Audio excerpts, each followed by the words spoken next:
Dunkirk is a new World War II movie that is directed by Christopher Nolan, and this movie stars a huge cast of people like Mark Rylance and Tom Hardy and Harry Styles and this guy called Finn Whitehead who's never been in a movie before, and Cillian Murphy. This cast is crazy. There's probably so many people I didn't even mention. Kenneth Branagh too is in this movie. This cast is insane, and this is a World War II movie about the escape on Dunkirk. Soldiers were in Dunkirk and they sort of have to escape because they're being bombed by a bunch of Germans, and this movie basically tells a bunch of different stories within the same event about different real live people that actually went through this, and it tells a bunch of different stories inside of this one event that takes place in the movie, and it is a new Christopher Nolan movie, so I was very excited. So guys, this is obvious to everyone. Christopher Nolan is one of the best filmmakers alive right now. He's one of the best filmmakers of all time, even. He's made some of the best movies ever made. He's made the Dark Knight movies, he's made Inception, and he's even made some really underrated movies like Interstellar and The Prestige. I think both those movies are super underrated. A lot of people thought that he was falling off with Interstellar. I don't get why. I love every movie I've seen from Christopher Nolan. I haven't seen his entire filmography, but I love every movie I've seen from him. If you are a film fan in general, you are excited for Dunkirk, because everyone who loves film is going to be excited for a Christopher Nolan movie, especially a Christopher Nolan movie that takes place during World War II, because that seems like a perfect blend. And did this movie deliver like everyone thought it would? Yeah.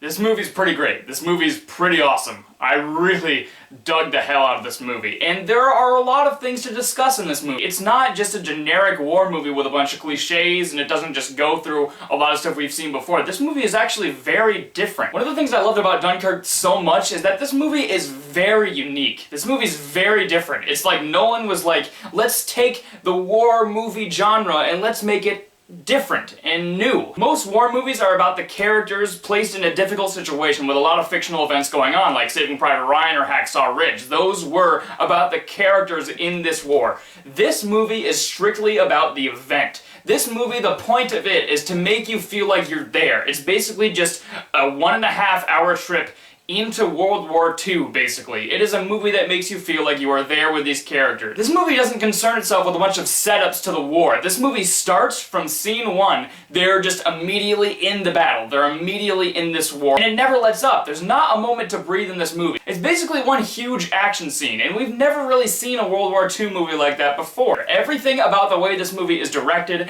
and the way that this movie is made is near perfection. The direction of this movie was incredible. When I walked into this movie, I thought at the very least this movie would look visually stunning, and it would be an excellent directed film, and it would also be a little bit confusing at times because that's what Nolan's like, and I got that, but in a lot of surprising ways that I didn't expect. The cinematography in this movie is fantastic. This is a fantastic looking Nolan movie. Every Nolan movie really looks visually stunning, but this one, I have to commend it because the cinematography in this movie is gorgeous. There's a lot of long takes, and it makes you feel like you're there. The sound design in this movie as well is literally one of the best sound designs I've ever heard in a film ever in my life. The sound design in this film is perfect. It is so good. There are constantly times where you'll hear like a plane going overhead like or like a missile being dropped down, and you can hear everything. I don't have IMAX theaters in my state, but I wish I did because the sound effects and the surround sound are so immersive with this movie. I wouldn't recommend watching this movie waiting for it to come out on DVD. I would recommend seeing this movie in the theater because it is a perfect movie to see in the theater. Nolan specifically mentioned that he wanted people to see this in a theater and in IMAX, and he wanted people to see it in a big area like this where the sound can be real and you can be immersed into the film. And that's what Dunkirk's all about. It's about being immersed into this war. Thanks to the sound design and another really great score by Hans Zimmer and the way that this movie is directed, everything about it is so tension-filled. It's one of those movies that's just gonna be like, you can't breathe the entire time you're watching, and then when you're done the movie, you have to let out a huge breath, because this movie really never lets up. There are moments in Saving Private Ryan or Hacksaw Ridge where it dies down. I mean, basically the entire first half of Hacksaw Ridge is before the actual war stuff. There are a lot of times in those movies where it does die down and there are slower moments. But this movie, nothing lets up. The entire movie is one huge action scene. And that is one of the things that makes Dunkirk very unique when compared to a lot of other movies. This movie is just you sitting as if you're in this war, experiencing it. Another thing I really liked about Dunkirk is that there's something that happens later on in the movie that I started to notice, and a lot of other people noticed too, and it may turn off a bunch of viewers. There's this technique that no one uses that's not usually used in World War II movies. It's a very different thing that makes Dunkirk feel very different. And like I said, this might turn off some people that are looking for a straightforward narrative. Like, it turned me off at first. I was really confused at first when this started to happen, but then as the movie went on, I started to think about it more, and it started to make more sense, and I started to think about how unique it was. That was one of the things I also really liked about the movie. I'm not gonna say what it is, because that would be spoiler territory, but once you see it, you'll know what I'm talking about. The tension is there. The acting in this movie is also very great. Tom Hardy does a really good job, Kenneth Branagh does a good job, Mark Rylance was probably one of the best performances in the movie. Finn Whitehead, the character who's like a new actor, he's never been in a movie before, he did a good job. And another guy that set up a lot of controversy about this movie is Harry Styles being in this movie, because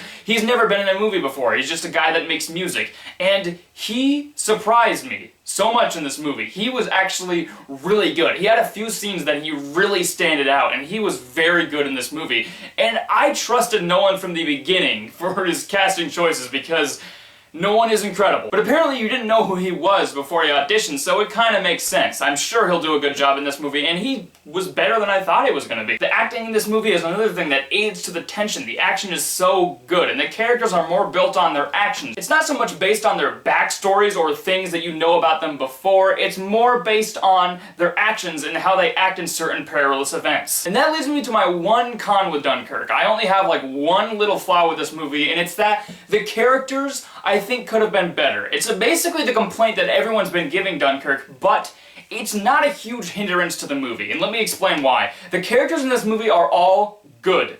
Mark Rylance in this movie is great. Cillian Murphy in this movie is great. Harry Styles does a really good job too. All the characters in this movie are good. But I wanted a little bit more under the surface for them. And I absolutely understand how Nolan was trying to capture this event and make you feel like you're there. There's not a moment where they're in the war and they're going to start talking about their backstories, but I wanted a little bit more subtle storytelling with their characters so you can just know a little bit more about each character. Like Finn Whitehead, even though he's very good in this movie, I wanted a little bit more behind him. And also Kenneth Branagh could have been a little bit more to him too. Tom Hardy is just a pilot up there. And don't get me wrong, my problem isn't that the characters are mysterious, because I love mysterious characters. That is one of my big defenses for Rogue One, is that those characters were very mysterious, but everyone hates him for that. Take an example from The Empire Strikes Back, where Darth Vader specifically singles out Boba Fett and he goes, "No disintegrations." Like, it's setting up that Boba Fett has a reputation. It's setting up that he's a threat to look out for. More subtle, small details like that for certain characters would have made them stand out more, because that is the one thing about this movie that could have been a little bit better, that would have boosted this movie up to being a masterpiece. The characters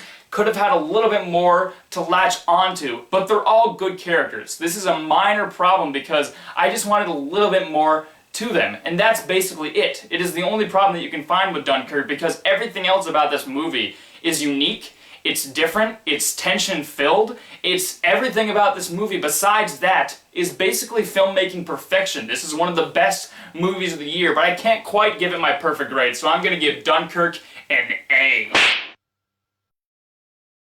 Guys, go out and see this one. This is another fantastic movie in the summer. This year, I know I've mentioned this several times, but this year is insane. I loved so many movies that have come out this year, and I can't wait to see where else this year goes, because this is one of the best years in cinema history for a long time. Alright guys, if you'd like my review of Dunkirk, be sure to like this, be sure to subscribe, be sure to follow me on Twitter and Instagram, and I will see you next time. Bye bye.